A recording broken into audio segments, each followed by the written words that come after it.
What's up, investors? It's the Russian dude. Sometimes the most revealing stories don't come from the front lines. They do not begin with explosions or territorial maps, they just begin in a local chat room in a regional city most people outside of Russia have never heard of.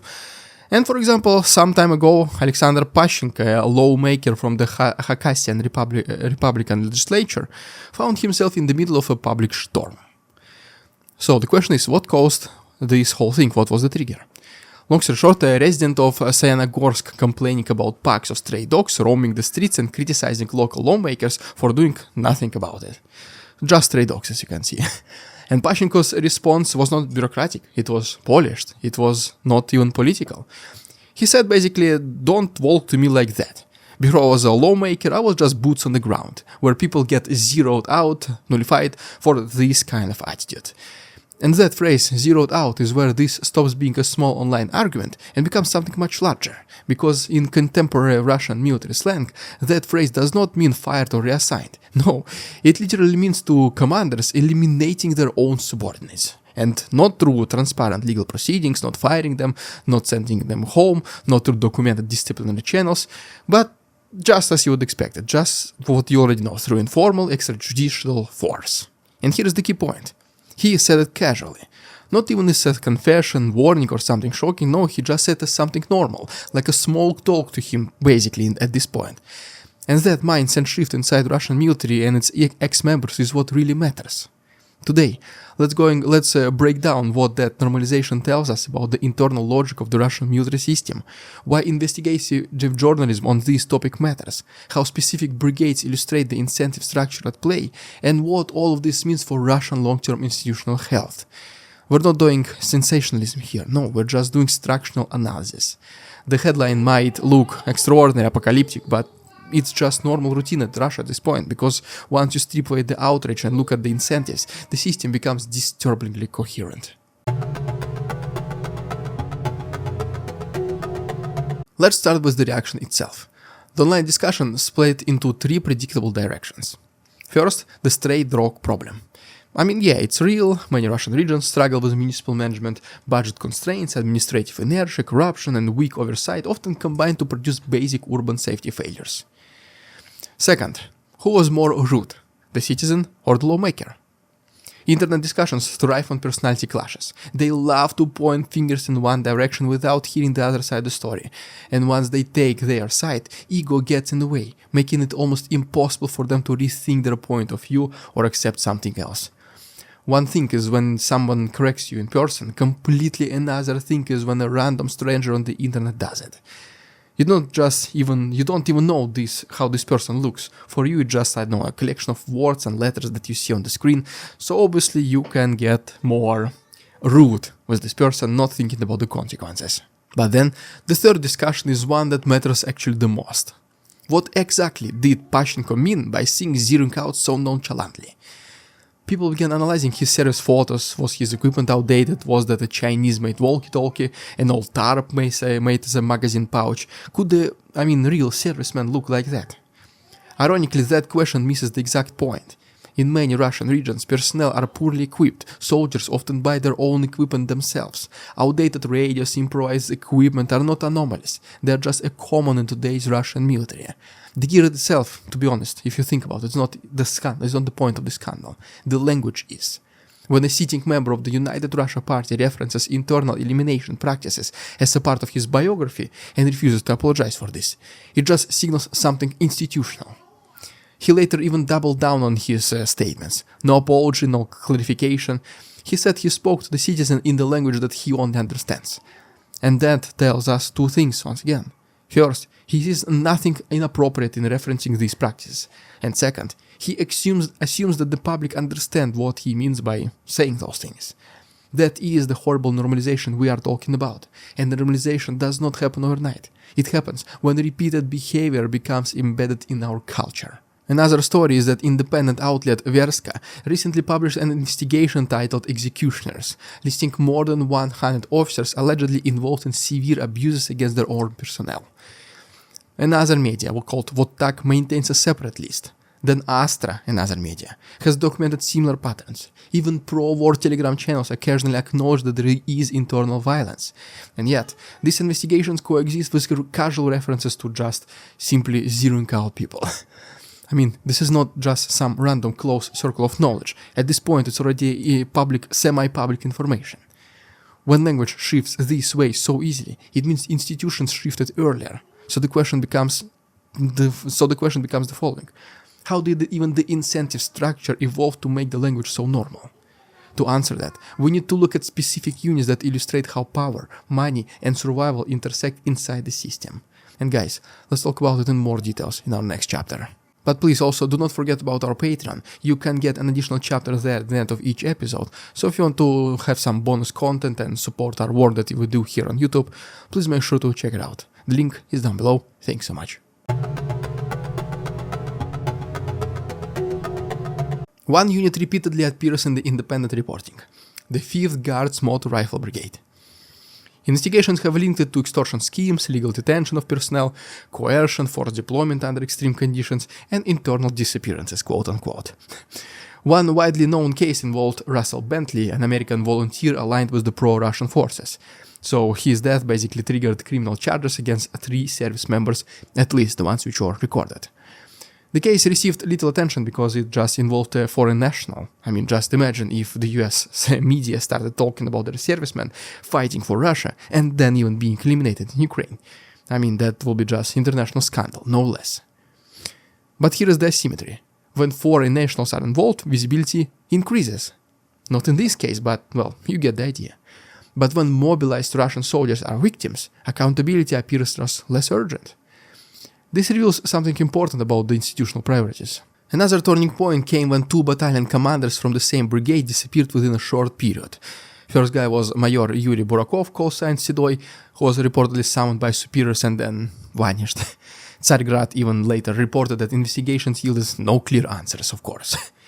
He became basically also the 3rd battalion commander from that brigade to disappear conveniently. I mean, when battalion commanders start disappearing, it's just turbulence higher up in the chain of command. It's not just like some regular soldiers are filing complaints and they're being fulfilled, right?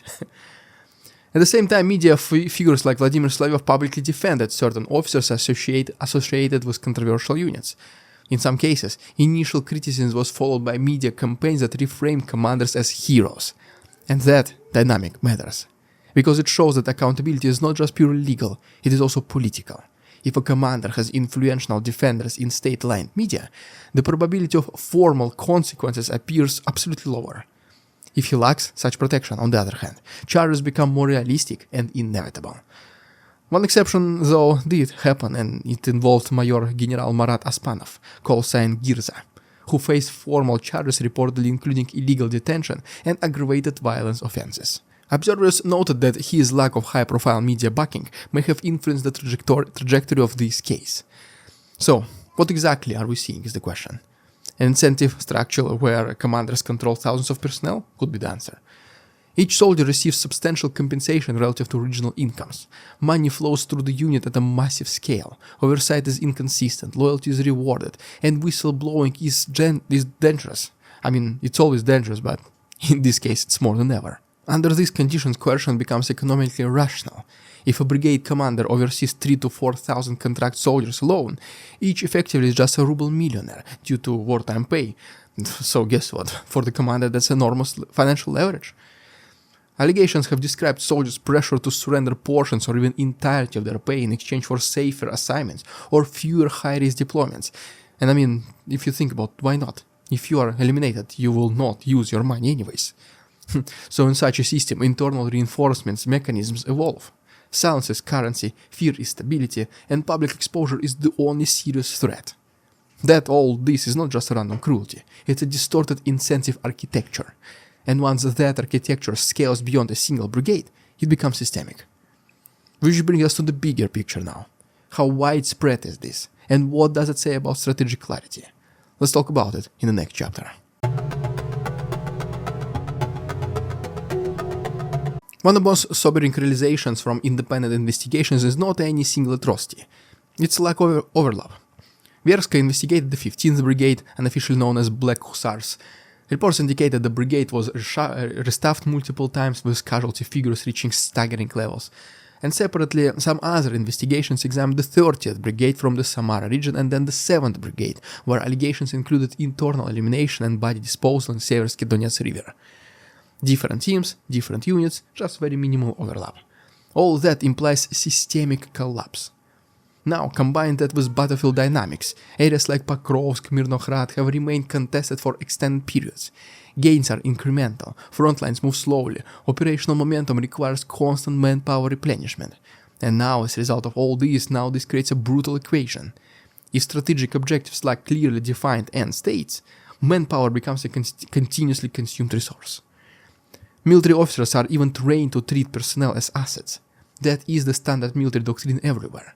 But when victory criteria are ambiguous, asset management detaches from outcome optimization. I mean, if you don't even have a clear endgame, what are you even optimizing for? In such a vacuum, secondary incentives dominate, such as personnel survival, career advancement, financial extraction, and network loyalty. The war becomes not just a military campaign, but a resource ecosystem. For mid and senior ranking officers, cynicism becomes a professional asset. Emotional detachment is considered necessary. Personnel are just numbers. And here is the problem of all of this. Cynicism without strategic clarity produces moral degradation. When progress is measured in heavily mined rubble and minor territorial adjustments, while manpower losses remain high, commanders face a distorted calculus. On paper, personnel are replaceable. In reality, working-age men are a finite demographic resource.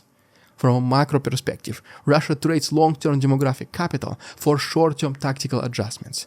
From a micro perspective, brigade-level commanders operate inside a system where control and financial leverage may appear more tangible than distant strategic objectives.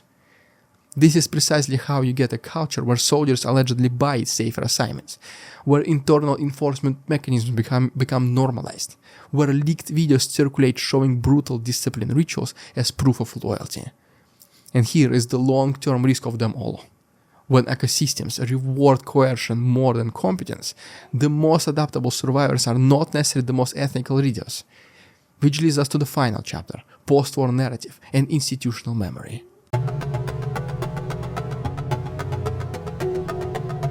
Every war eventually ends, but the systems built during war do not automatically dissolve.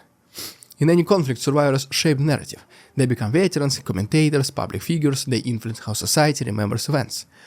If those with the highest survival rates are those who mastered internal reinforcement mechanisms, those who maintain loyalty through coercion, they will be disproportionately shaping post-war discourse. They will speak about discipline, about resilience, about sacrifice. And meanwhile, families of those who disappeared under opaque circumstances may struggle to obtain documentation, let alone accountability. This is precisely why independent investigations by Verstka, Vot Tak, Astra and others matter so much, because they create a parallel archive, because without documentation, institutional amnesia takes hold. Russia has not yet fully processed the demographic, economic and psychological cost of this war. Entire towns in eastern Ukraine have been devastated. Russian regions have lost significant numbers of working-age men, but public discourse often focuses narrowly on territorial shifts rather than systemic self-inflicted damage. This stray dog story that we started this video with from Khakassia looks just trivial, but when a lawmaker casually references internal elimination practices as a part of his identity, it reflects cultural seepage from the frontline logic into civilian political speech. And this is what is so dangerous, because if coercion becomes normalized language in politics, institutional degradation spreads beyond the military. Sustainable systems require accountability loops, and when these loops weaken, degradation accelerates internally. Wars test institutions, they expose incentive structures, they reveal whether power is constrained or personalized. The deeper issue here is not one brigade, not one lawmaker, not one scandal. It is whether the system can even self-correct. Today's episode, as you can see, was not really about stray dogs. It was just about the language as evidence, and incentives as explanation, and institutional drift as consequence. When zeroing out becomes casual slang and political arguments, it tells you something fundamental has shifted.